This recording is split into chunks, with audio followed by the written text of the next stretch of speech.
फिल्मी किस्से बाय राकेश में आपका स्वागत है। 4 अगस्त किशोर कुमार की बर्थ एनिवर्सरी होती है। किशोर दा के बारे में कई एपिसोड्स इस चैनल पर बने हुए हैं। आज उनके शुरू के जीवन के बारे में कुछ खास बातें आपके साथ शेयर करेंगे। एपिसोड में दी जा रही जानकारी अनिरुद्ध भट्टाचार्य जी और पार्थिव धर की लिखी बुक से ली गई है। 2022 में ये बुक पब्लिश हुई थी। 2024 में इसे नेशनल अवार्ड मिल चुका है।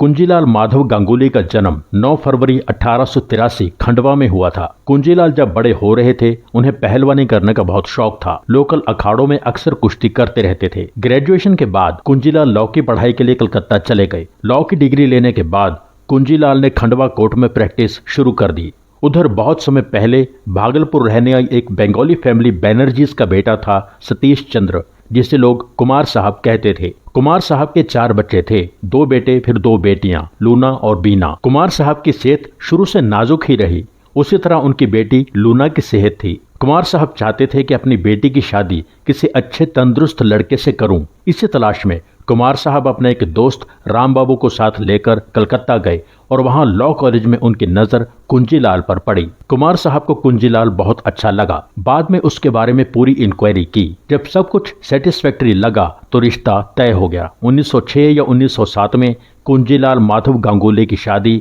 लूना से हो गई। लूना का नाम गौरी रानी भी था। 13 अक्टूबर 1911 कुंजीलाल और गौरी रानी पेरेंट्स बन गए। एक बेटे ने जन्म लिया जो आगे चल के अशोक कुमार बने। जनवरी 1916 एक बेटी ने जन्म लिया, नाम रखा सती रानी।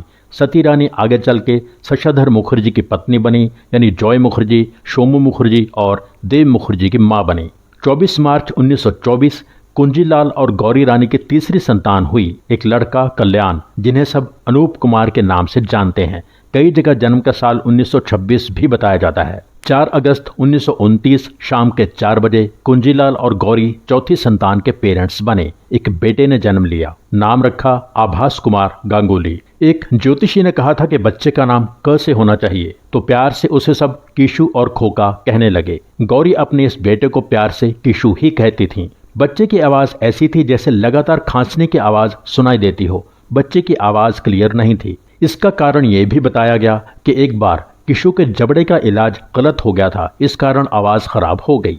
1934 की बात है। एक बार रसोई घर में किशु के पैर में चाकू लग गया। उस समय स्ट्रॉन्ग एंटीबायोटिक्स अवेलेबल नहीं थी। डॉक्टर्स ने बच्चे का जख्म स्टिच कर दिया, पर बच्चे को दर्द होता रहता था। किशु सारा दिन जोर जोर से रोता रहता था। ऐसा कुछ हफ्तों तक चलता रहा। ये सब होना शायद कुदरत का कोई प्लान था। इतना रोने से, इतनी जोर से रोने से किशु का गला साफ हो गया। अब उसकी आवाज बिल्कुल क्लियर हो चुकी थी। अशोक कुमार ने यह भी बताया था कि किशोर के पैर की उंगलियों का जो हिस्सा कट गया था उसे खंडवा में संभाल के रखा था कि जब कभी इस तरह का इलाज आएगा तो यह हिस्सा किशोर कुमार के पैर में दोबारा जुड़वा दिया जाएगा। अशोक कुमार की कही इस बात की कंफर्मेशन कहीं और से नहीं मिली। हाँ, इतना जरूर था कि किशोर कुमार अपने पैरों की उंगलियां हमेशा छुपा के रखते थे। जो भी हुआ, किशोर दा को एक साफ आवाज मिल गई। कुंजीलाल का ज्यादा समय कोर्ट में गुजरता। कीशु सारा दिन अपनी माँ के साथ ही रहता। गौरी रानी को शुरू से संगीत का शौक था, इसलिए वो अक्सर अपने बेटे से खुद की बनाई किसी कविता में बात करती, खास करके बेटे को कुछ खिलाते पिलाते समय। इस कारण बच्चे में रिदम की सेंस बहुत जल्द डेवलप हो गई थी। बचपन में किशु की हरकतें अजीब थी। अक्सर घर का सामान इधर उधर कर देते। किशु बहुत देर तक छत पर ईंटों की दीवार पर बैठा रहता, लोगों को आते जाते देखता रहता। खाना खाने के लिए किशु बहुत एक्साइटेड हो जाता। पूरी तरकारी, दम आलू, फिश फ्राई, फिश करी, प्याज और आलू की भजिया, ये सब किशु की फेवरेट डिशेस थीं। खाना खाते समय किशु को बाईं टांग टेबल पर रखने की आदत थी। ये आदत बहुत बाद तक उनके साथ रही।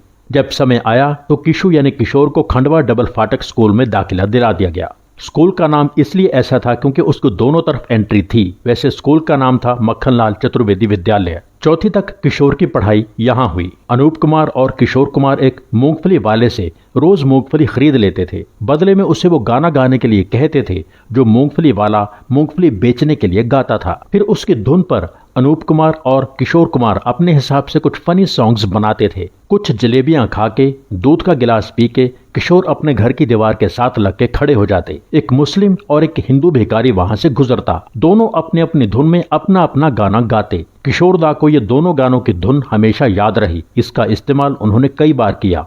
किशोर दा का अपनी माँ के साथ भागलपुर आना जाना भी होता था। वहाँ संगीत के कई उस्ताद आते रहते थे किशोर की कजन को म्यूजिक सिखाने। म्यूजिक से इस कारण भी उनकी समझ और दिल जुड़ता गया। फिर किशोर दा को रेडियो सुनने की बहुत आदत हो गई थी। रेडियो पर कुंदन लाल सहगल के गाने किशोर की सबसे फेवरेट चीज होती थी। आगे चल के उन्होंने पॉकेट मनी से केएल सहगल के रिकॉर्ड्स खरीदने शुरू कर दिए थे। किशोर दा को केएल सहगल के बहुत गाने ज़बानी याद थे और वो खुद गाते थे। सिर्फ अशोक कुमार थे जो किशोर कुमार की गायकी में नुक्स निकालते थे। किशोर अपनी माँ से शिकायत करते, देखो माँ, दादा मुनि मेरा गाना पसंद नहीं करते। किशोर दा के पिता कुंजीलाल अपने दोस्तों को एंटरटेन करने के लिए अक्सर किशोर के टैलेंट का इस्तेमाल करते और उनसे मिमिक्री करवाते, उनसे गाने सुनते। किशोर कुमार इसके बदले में पैसे लेते थे। केएल सहगल का गाना गाने के लिए 1 रुपया, पंकज मलिक का गाना गाने के लिए 12 आने, सुरेंद्र का गाना गाने के लिए 8 आने, अपने भाई अशोक कुमार का गाना गाने के लिए 4 आने लेते थे। 1934 में बॉम्बे टॉकीज स्टूडियो शुरू हुआ था। 1936 की फिल्म अछूत कन्या की कामयाबी ने बॉम्बे टॉकीज स्टूडियो के कदम बहुत मजबूत कर दिए थे। अछूत कन्या की सफलता के बाद बॉम्बे टॉकीज स्टूडियो के जनरल मैनेजर राय साहब चुन्नीलाल ने अपने घर पर एक पार्टी रखी। राय साहब चुन्नीलाल को राय बहादुर भी कहा जाता है। मालाड में राय साहब के बंगलों में एक पार्टी थी। इस पार्टी में शामिल लोग थे बॉम्बे टॉकीज शुरू करने वाले हिमांशु राय और देविका रानी, अशोक कुमार, निर्माता शशधर मुखर्जी, लेखक निर्माता निरंजन पाल, टाइम्स ऑफ इंडिया के जर्नलिस्ट क्लियर मेंडोंका, संगीतकार सरस्वती देवी। इस पार्टी में 4 बच्चे भी थे, राय बहादुर के 2 बेटे प्रकाश और मदन। मदन आगे चल के संगीतकार मदन मोहन बने। निरंजन पाल का बेटा कॉलिन पाल जो आगे चल के एक एक्टर, टेक्नीशियन, जर्नलिस्ट बना। एक बच्चा था अशोक कुमार का भाई किशोर कुमार। किशोर कुमार अपने पिता के साथ खंडवा से फोर्ड कार में बैठकर बंबई पहुंचे थे। वो अपनी छुट्टियों में आए हुए थे। जो बड़े लोग थे सब ड्रिंक्स का मजा ले रहे थे। बॉम्बे के गवर्नर को पार्टी में इनवाइट किया हुआ था। गवर्नर के आने के बाद ही डिनर शुरू होना था। जब तक गवर्नर नहीं आते तब तक क्या करें, ये सोचकर सब थोड़ा सा बोर होने लगे थे। इतने में अशोक कुमार को आइडिया आया कि उनका छोटा भाई सबको एंटरटेन कर सकता है। अशोक कुमार ने कहा, मेरा भाई केएल सहगल के गाने सुनाएगा। किसी ने इस बात में ज्यादा इंटरेस्ट नहीं दिखाया। फिर जब लगा कोई और ऑप्शन नहीं है तो टाइम किल करने के लिए सबने अशोक कुमार से कहा, ठीक है, अपने भाई से कहो केएल सहगल के गाने सुनाए। किशोर कुमार ने एक के बाद एक केएल सहगल के गाने सुनाने शुरू कर दिए। हर गाना थोड़ा सा गाकर अगला गाना शुरू कर देते। सब लोग किशोर कुमार की ये परफॉर्मेंस देखकर हैरान रह गए, सब स्पीचलेस। हिमांशु राय ने किशोर कुमार से पूछा, बेटा कहाँ से सीखा है तुमने गाना गाना? किशोर कुमार के पास इस बात का कोई जवाब नहीं था क्योंकि कहीं से सीखा ही नहीं था। देविका रानी ने अशोक कुमार से कहा, काश तुम भी अपने भाई की तरह गा पाते। सरस्वती देवी ने अशोक कुमार से कहा, आप अपने भाई को मेरे म्यूजिक रूम भेजो, मैं इससे गवा सकती हूँ। अशोक कुमार ने कहा, मैं एक्टर बना हूँ, इस बात से मेरे पिता अभी तक सहज नहीं हुए हैं। पिता चाहते हैं कि किशोर अपनी पढ़ाई पर ध्यान दे, मेरी जगह किशोर कुमार अपनी फैमिली का सम्मान बढ़ा सके। कॉलिन पाल के अनुसार सरस्वती देवी ने किशोर कुमार से अपनी एक फिल्म में गाना गवाया था। फिल्म थी जन्मभूमि, ये 1936 में आई। इस बात को सरस्वती देवी ने अपनी 1977 की एक इंटरव्यू में कंफर्म किया था। उन्होंने बताया था कि किशोर तब बच्चा था, अपने भाई अशोक कुमार के साथ एक बार मेरे स्टूडियो में आया था। मैंने ऑल फीमेल कोरस में एक बार किशोर से गवाया था, पर सरस्वती देवी ये नहीं याद कर पाए कि वो गाना कौन सा था। जन्मभूमि के गानों पर नजर डालें तो उस फिल्म में एक गाना ऐसा है जिसमें सिर्फ फीमेल कोरस है। गाने में मेन सिंगर थी देविका रानी। गाना था, माता ने है जन्म दिया जीने के लिए। अगर कॉलिन पाल और सरस्वती देवी की बात सच है तो यही वो गाना है जो असल में किशोर दा का किसी फिल्म के लिए गाया पहला गाना है, चाहे कोरस में ही सही।